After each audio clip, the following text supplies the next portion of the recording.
today we are here to talk about the 911 Dakar, but we couldn't do that today without talking about Ron's other off-road supercar, which you guys have seen plenty of. You guys have seen this thing. This is a 1,500 horsepower twin turbo Lamborghini Sterrato. This thing has been through a few iterations. You guys have seen it in the desert. You guys have seen it getting tuned on the dyno. You guys have seen it shooting 5-foot fireballs. And it has seen its fair share of snow this past winter with how much we use this thing.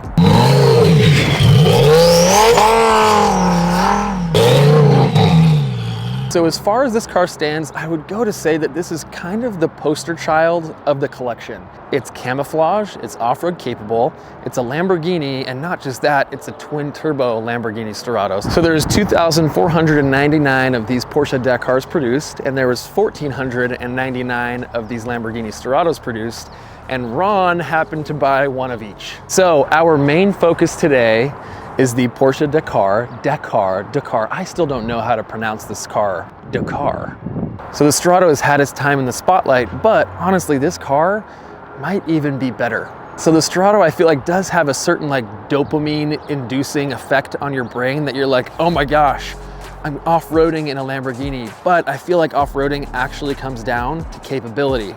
So the same weekend that we took the Cybertruck down to Sand Hollow, we actually brought this car down to St. George as well, and we finally got to test it out off-road.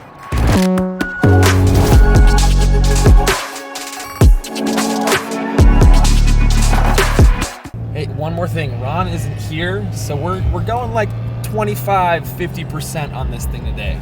When Ron goes in this thing, he's 110%, but we're gonna hit the brakes a little bit and take things slow because I don't want the liability of this breaking on me.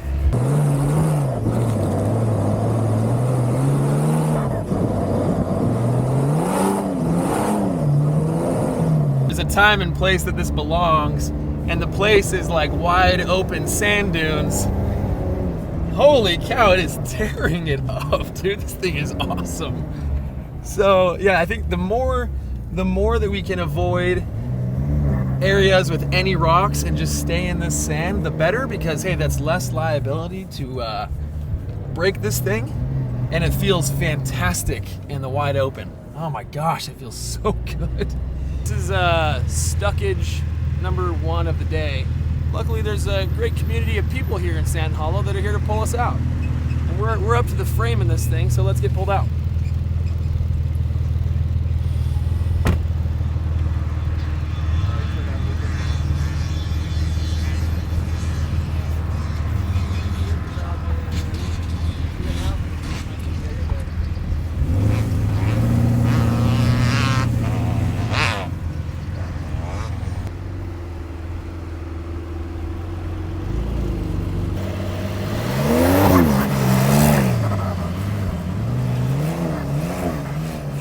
Hey guys, oh my gosh, hey, excuse the shaky footage as we bump around here in the Dakar. However, it's really fun to actually compare this to the Lamborghini Sterrato. So the biggest difference between these two cars is this one's got a lot more clearance, and we're actually able to do at least little whoops like this at a decent speed.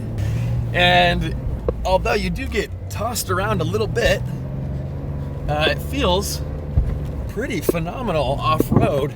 And so with the this adaptive suspension, it is a world of difference. Let's see. Here we go. I actually wish we had both of these side by side up here to get like a really good comparison. But honestly, the Sterrato couldn't even go side by side up here because it's not even fair. I think 80% of what we're doing, the Sterrato probably couldn't do, and mainly because of the ground clearance issue. The Sterrato is 2 inches higher than a normal Huracan, but then this has, I think, 2 inches on top of that because it has the adaptable suspension that actually raises you up. I think we get asked a lot, hey, what's better, the Sterrato or the Dakar? And it's honestly a hard question to answer because the Sterrato just has this like amazing fun factor to it. I think after finally be able to get this thing off-road, the winner is clear, and the Dakar, as far as capability, is unbeatable.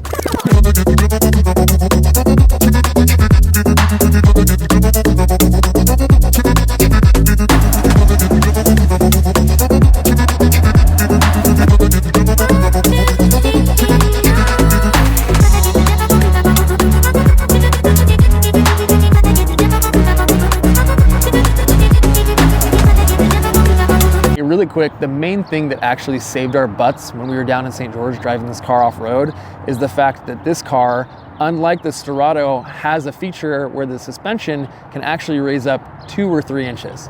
This feature is actually kind of amazing, so I'll just show you guys how it works really quick. Here you've got your damping for your suspension, traction control, exhaust, and then right here is the magic button. All you do is press this, that'll illuminate red, and then the car will raise up about 3 inches, which is a lot. That is a lot.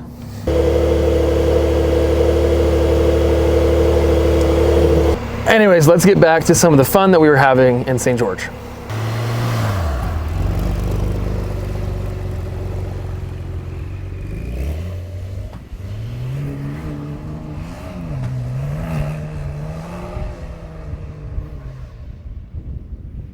One of my favorite parts about being out here is there's just a ton of fun country folk that are just kind of out doing the same thing. Like everybody that's seen the Dakar is like, yo, I love this thing. It's like, we're in the heart of America, and it's fun being around everybody else that's so stoked about what each other's doing. It's so sick.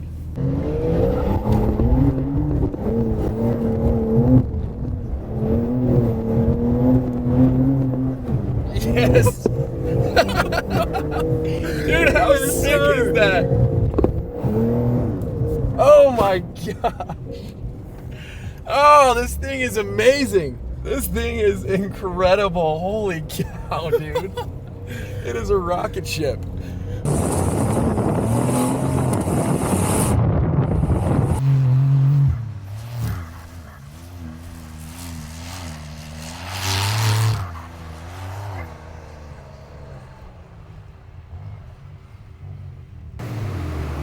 My gosh, holy cow. Hey, first of all, Ron, I wish you were here because I feel so wrong driving this car out here like this. We're going easy, we're just on the sand. Holy cow, dude. This thing is like a rocket ship. We started over on that like flat rock pad, hit it in first gear, you get like a ton of traction, send it up this, it feels like a rocket launch, and then you just send it all the way over the top of that. I saw videos of guys going up dunes in these on the internet, and I was like, dude, are they actually that capable? And sure, we got a little bit more traction because of the rain, but they're actually that capable, dude. This thing is so sick.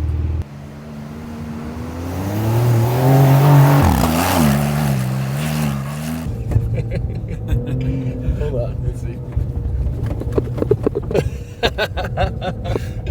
Oh man, this thing's a good time.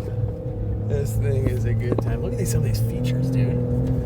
Like, unbelievably, this is like, this really is like a perfect playground for this car. It's like all of the sand and different features that are in the park are perfect for this thing, and it is eating it up, dude. It loves it.